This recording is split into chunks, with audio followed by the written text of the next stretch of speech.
Bonjour mes frères et sœurs, et nous allons terminer ce matin cette mini-série sur les promesses et les promesses de Dieu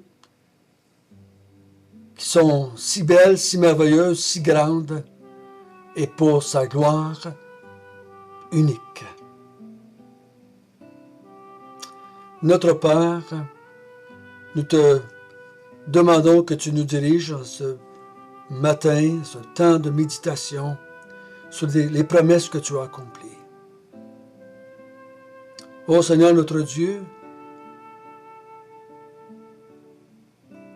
guide-nous, parce que nous voulons vivre une vie chrétienne à ton service, comme adorateur, comme serviteur, comme proclamateur de ta personne et de la personne du Seigneur Jésus-Christ. Guide-nous, éclaire-nous, fortifie-nous, stimule-nous par la vérité. Amen. Qu'est-ce que nous avons vu jusqu'à date? Dieu seul peut faire des promesses. Pourquoi? On a juste un Dieu, il n'y en a pas deux. Les êtres humains ont vu qu'on est appelés, nous, à dire, Dieu voulant, je vais faire ceci ou cela. Dieu lui déclare qu'il va faire des choses et il est capable de les accomplir à cause de ses attributs divins. On a vu que le Nouveau Testament n'est rien d'autre que l'accomplissement des promesses de l'Ancien Testament. Il y a des centaines et des centaines et des centaines de promesses, de faits et de prophéties faites dans l'Ancien Testament qui se sont accomplies dans le Nouveau Testament. Jésus est l'accomplissement des promesses de Dieu, de la Genèse jusqu'à l'Apocalypse. C'est lui l'accomplissement. Nous allons voir ça un petit peu aujourd'hui. On a vu par la suite que on peut regrouper les promesses faites dans l'Ancien Testament et qui se sont accomplies dans le Nouveau Testament, où ils vont s'accomplir, en 4 grands groupes. L'Évangile ou la bonne nouvelle de l'arrivée du royaume de Dieu, la bonne nouvelle qui concernait Jésus, le roi. On a vu que ça concernait le Messie, promis comme étant un descendant de David. On a vu ensemble que la troisième chose, c'était la venue du Saint-Esprit, qui avait été promis dans l'Ancien Testament, qui faisait partie de toute l'annonce de la Nouvelle Alliance. Et on avait vu ensuite ça, que les promesses concernent aussi une seconde venue, où est-ce que Dieu va mettre fin au monde, fin au péché, il va mettre fin à ce monde de perdition, et il va en établir un nouveau monde. Donc ces 4 grandes choses-là tournent autour de la personne de Jésus. Maintenant, les promesses de Dieu vont s'accomplir à quelles conditions? Qu'est-ce qu'il faut qu'il se passe pour que les promesses de Dieu s'accomplissent? Qu'est-ce qui est concerné dans l'accomplissement des promesses de Dieu? Je ne sais pas vous autres comment vous avez été élevés spirituellement parlant. Mais moi j'ai été élevé, j'avais entendu dire à quelques reprises, chaque promesse de Dieu a un si. La promesse de Dieu va s'accomplir si. Et là, ça dépendait de moi. Mais si on étudie bien les Écritures, les promesses de Dieu ne concernent jamais nous, vraiment. Ce n'est pas nous la condition que la promesse de Dieu s'accomplit. Il y a 2 personnes qui sont concernées pour que toutes les promesses de Dieu s'accomplissent. Premièrement, on a vu qu'il n'y en a qu'une personne qui peut faire des promesses, mais il n'y a qu'une personne qui peut les accomplir aussi. Dieu ne laissera jamais son nom sa véracité, son plan, dans les mains des hommes de ce monde, surtout des hommes pécheurs de ce monde. Dieu va utiliser des hommes et des femmes pécheurs de ce monde pour accomplir son plan. Mais c'est jamais sous condition que nous, tout d'un coup, on déciderait qu'on veut, qu'on va faire, accomplir les promesses de Dieu par une vie d'obéissance, ou par nos prières, ou par peu importe ce qu'on veut faire, notre évangélisation. Les promesses de Dieu vont devenir vraies par nous. Je ne crois pas que c'est ça que les Écritures disent. Je vais lire un passage. La seule personne, je dirais, qui est concernée directement, c'est Dieu lui-même. 2 Pierre 1:3. Sa divine puissance nous a donné tout ce qui contribue à la vie et à la piété, au moyen de la connaissance de celui qui nous a appelés par sa propre gloire et par sa vertu. Celle-ci, sa propre gloire et sa vertu, celle-ci nous assure de sa part les plus grandes et les plus précieuses promesses. Donc, qu'est-ce qui nous assure les plus grandes et les plus précieuses promesses? C'est pas nous, c'est pas notre vie chrétienne, c'est sa gloire, ça veut dire ses attributs, et sa vertu, sa nature, afin que par elle, vous deveniez participants de la nature divine en fuyant la corruption qui existe dans le monde par la convoitise. Donc, qu'est-ce qui rend possible ou qui nous assure les promesses faites par Dieu? C'est Dieu lui-même. Dieu, par sa gloire et par sa vertu, va rendre ses promesses ou va appliquer ses promesses à nous, afin qu'on puisse devenir participant de la nature divine. Non pas qu'on va devenir Dieu, mais participant à son plan, à ce qu'il est en train de faire, à ce qu'il est en train d'accomplir pour sa propre gloire. C'est pas en fuyant la corruption qui existe dans le monde que ces choses-là vont s'accomplir. Non, mais c'est l'accomplissement des promesses de Dieu en nous qui va nous rendre capables de participer à la nature divine, puis qu'on va fuir la corruption dans le monde. Dieu déclare qu'il va faire des choses.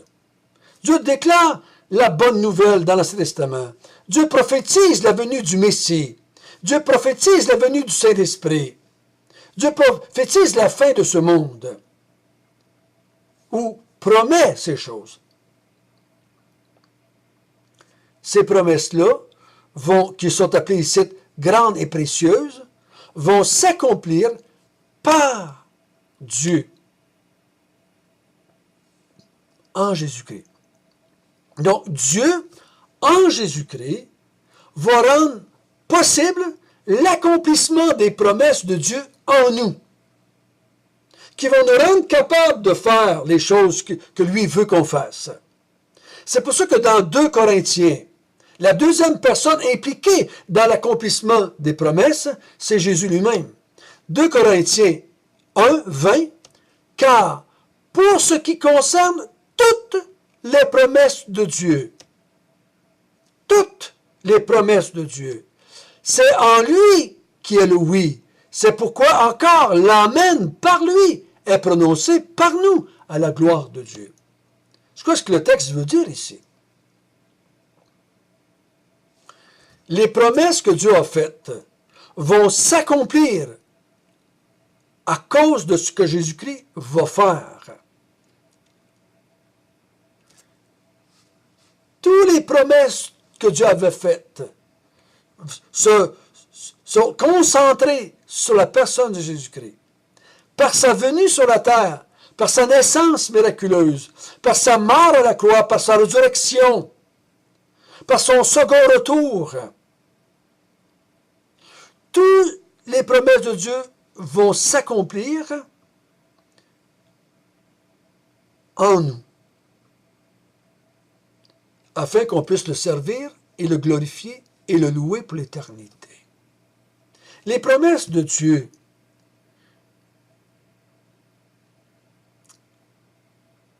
nous rendent capables, en Jésus-Christ, de servir Dieu, d'adorer Dieu, de faire connaître Dieu, de proclamer Dieu, d'exalter Dieu.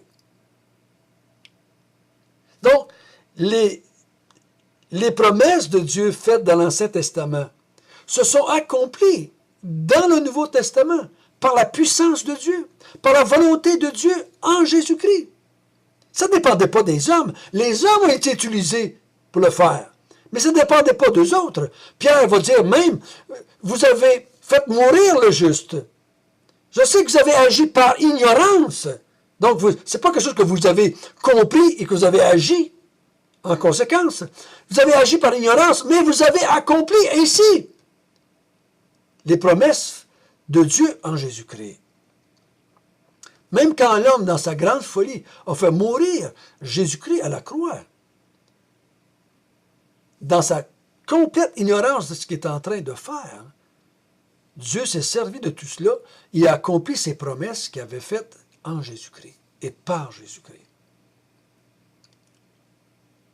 Maintenant, pour que ces choses-là deviennent vraies pour moi personnellement, les promesses de Dieu vont s'accomplir, peu importe si François Nolette se convertit ou pas.